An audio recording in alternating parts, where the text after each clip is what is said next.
你好，欢迎收听陪你读书，我是主播小静。今天要为你解读的书是《屏幕上的聪明决策》。下面我们会用大概15分钟的时间，简单的介绍一下这本书。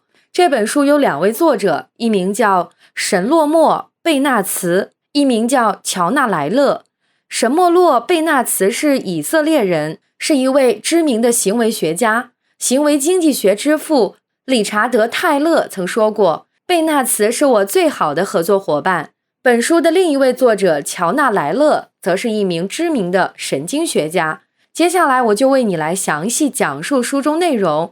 这本书主要讲述了2个重点内容。第一个重点是多屏时代，你在屏幕上做的很多决策都是不理性的，这是为什么呢？第二个重点是屏幕内容的提供者如果掌握了用户新的使用习惯，就能让用户有更好的使用体验，同时也能为自己创造价值。好，那我们就先来看看第一个重点内容，为什么我们在屏幕上做的很多决策都是不理性的呢？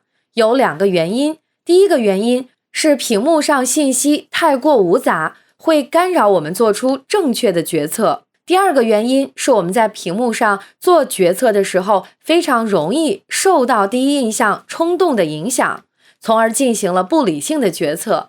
我们先来看第一个原因，屏幕上嘈杂的信息会影响我们的决策过程。作者在书中提出了2个概念，一个是物理屏，一个是心智屏。物理屏是什么意思呢？就是我们每天盯着屏幕看到的那些信息。那心智屏呢？心智屏就是指我们真正关注的信息。如果物理屏越接近心智屏，那么用户做出错误决策的概率就越低，这很好理解吧？但事实上，作者认为在多屏时代，信息太过泛滥，导致了人们注意力很容易分散，心智屏与物理屏之间的距离越来越遥远。咱们经常说注意力经济，其实在多屏时代，我们的注意力会越来越分散。书中举了一个例子，说美国有一医院，他们装备了一套新系统，这个系统就是无论啥时候，只要有病人的检测结果出了问题，就能马上给医生发警报。这个系统的目的无非就是让医生不要忽略病人的一些异常情况，是个好事吧？可实际上，这种警报并没有解决漏掉检测的问题。为啥？因为医生忙不过来呀。据说这个医院的普通医生一天能收到60多个警报，你琢磨琢磨，大夫哪能忙得过来呢？有70%的大夫表示，这么多警报我们根本应付不来。这就是认知负荷过重的表现。信息越多，你就越不知道如何取舍。书中提到，美国一些心理学家经过研究发现，当你大声朗读一篇150字左右的文章之后，其实你能记住的词汇也就4、5个。换句话说，信息量越大，你能记住的就越少。那么我们该如何解决数字内容过多的情况呢？我们该如何让自己的认知负荷变得轻便一些呢？作者认为，我们应该学着舍弃一些信息，无论是对数字内容提供者，还是对于使用者来说，这一点都非常重要。信息过剩就是我们在屏幕上为什么总是做出不理性，甚至是错误决策的第一个原因。我们会做出错误决策的第2个原因是，我们很容易受到第一印象的影响，靠着一时冲动做出了错误的决策。话说，咱们人类总是觉着自己很牛、很理性，可是无数科学成果证明，其实咱们没有自己想象的那么理性。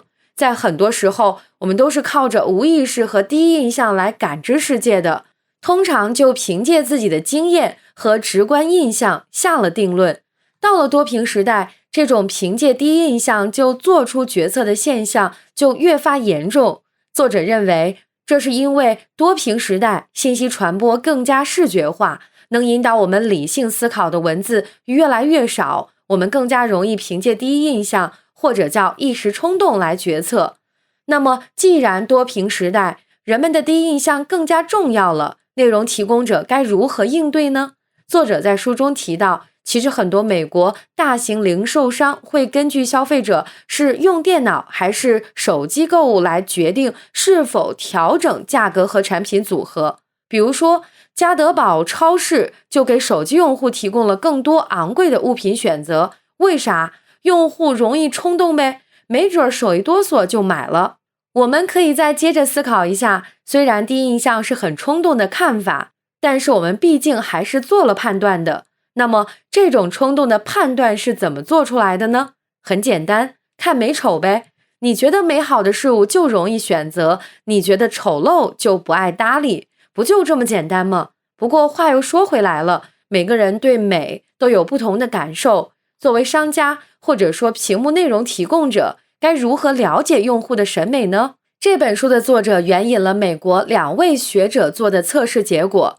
这俩学者收集了将近4万名参与者对430个网站的评分，发现年龄、性别、国籍的不同，审美也有不同。比如年长的人更喜欢设计复杂的网站，年轻人则喜欢色彩饱满、图片较多的网站。男性喜欢灰白黑的网站配色，女性偏爱均匀的色系和柔和的色彩。在国籍上，地理上相邻的国家有着类似的偏爱，比如马其顿、塞尔维亚、波斯尼亚人更喜欢色彩丰富的网站。如果我们掌握了这些审美偏好，就能给我们做网站设计、APP 应用设计提供数据支持。好了，这就是我要跟你讲的第一个重点内容。刚刚我们说到了，多屏时代是一个注意力时代，作为内容提供者，必须得提供最好的用户体验，才能够获得人们的关注。这就是说到第二个重点内容了，也就是多屏时代的内容提供者其实还有很大的空间来提升自己的设计水准，让用户有更好的体验，从而让自己获取更高的价值。如何做到这一点呢？我们记住3个知识点就能达到目的。首先，你给用户的反馈不宜太多，然后有的时候不那么流畅的设计更有效。最后，你要实现个性化，来满足用户的需求。我们分别来解释一下。第一，反馈不是越多越好。如果你希望反馈是有效的，你应该帮助用户理出头绪，而不是简单的反馈信息。作者举了一个例子，就是运动手环。他说这玩意儿看似有用，每天检测你的心跳，走了多少步，消耗多少卡路里，提醒你该运动了，该瑜伽了等等。可是作者认为，这种反馈只是给你提供了干巴巴的信息。如果智能手环的目的是让用户有一个健康的生活方式，那他还应该把反馈转换为另一种形式，说服用户离开书桌，出去运动，提高身体素质。当然，这并不是说反馈不重要，反馈的数量不够的话是达不到目的的。但如果反馈的信息的数量太多，也是有风险的。太多反馈，我们就不爱看了，就烦了。所以作者下了一个断言，反馈过多比没有反馈更可怕。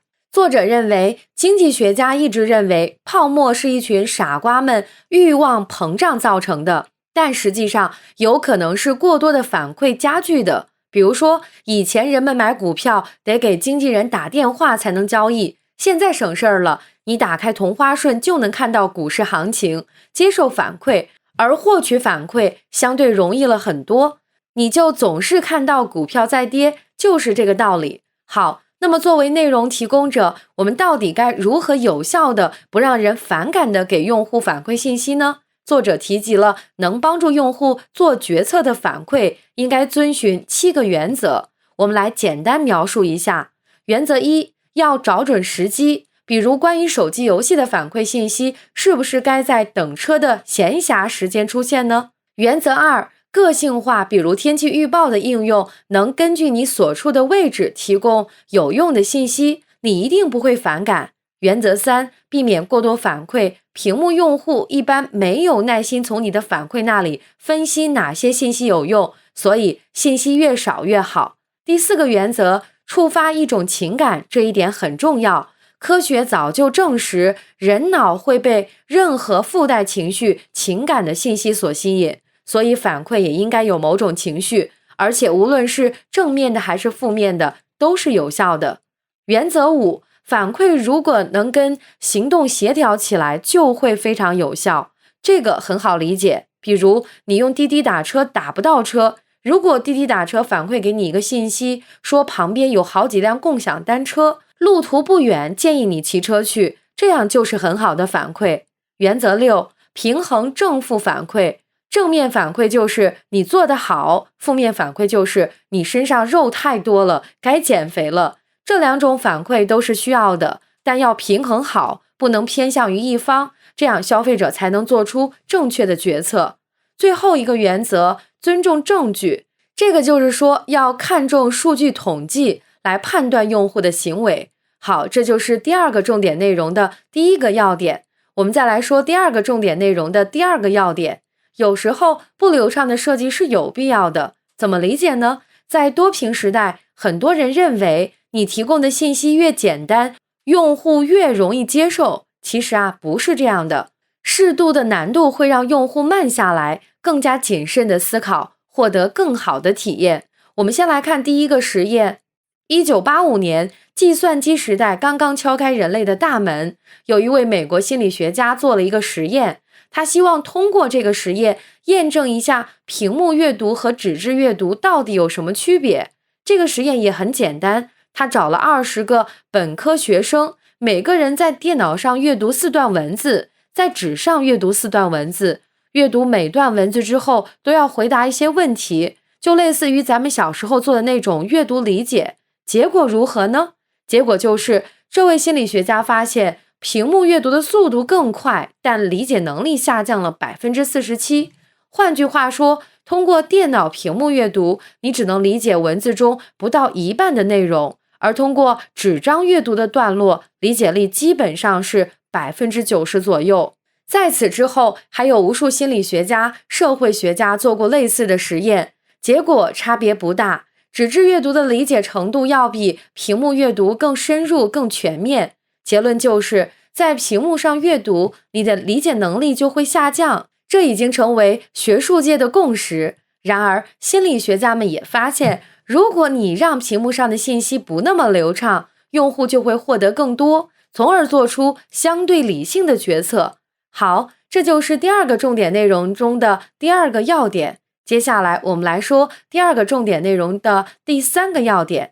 在多屏时代，个性化设计更加重要了。作者认为，如果你提供的内容足够个性化，能让用户感知到自己的存在，从而对自己的行为更加有责任感。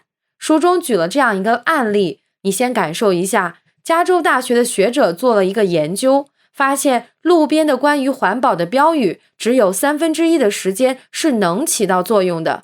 这些学者认为这个标语可以拆除了，因为太少人关注它。他们发现了一种更好的方法，比标语更有效，那就是提供个性化的信息。这几个学者在一些酒店的洗手间贴了标语，在您之前有20个人为了环保重复使用毛巾，你打算怎么做？结果发现，提供了这些信息之后，重复使用毛巾的人增加了 30% 以上。学者们发现，越是个性化的信息，让用户越有亲近感，也就激发了他们的责任感。好，接下来科学家们又做了一系列研究，他们发现数字化时代，或者说咱们这个多屏时代，个性化信息就更加重要了。你肯定感同身受吧？当很多网站弹出各种广告的时候，你一定很烦闷。但是如果你收到了一个定制化信息，不说心花怒放，至少也会被触动一下吧。作者举了这样一个例子，他经常坐美联航的航班，按理说美联航掌握了他的个人信息，原本可以在他生日的时候送他一束花，或者发个邮件也行。但是我们可怜的作者从来没收到过，但是土耳其航空公司就记住了他的生日，让他感动不已。以上就是屏幕上的聪明决策的主要内容，感谢关注陪你读书，欢迎点赞分享，同时可以打开旁边的小铃铛，陪你读书的更新会第一时间提醒你。我是主播小静，我们下期再会。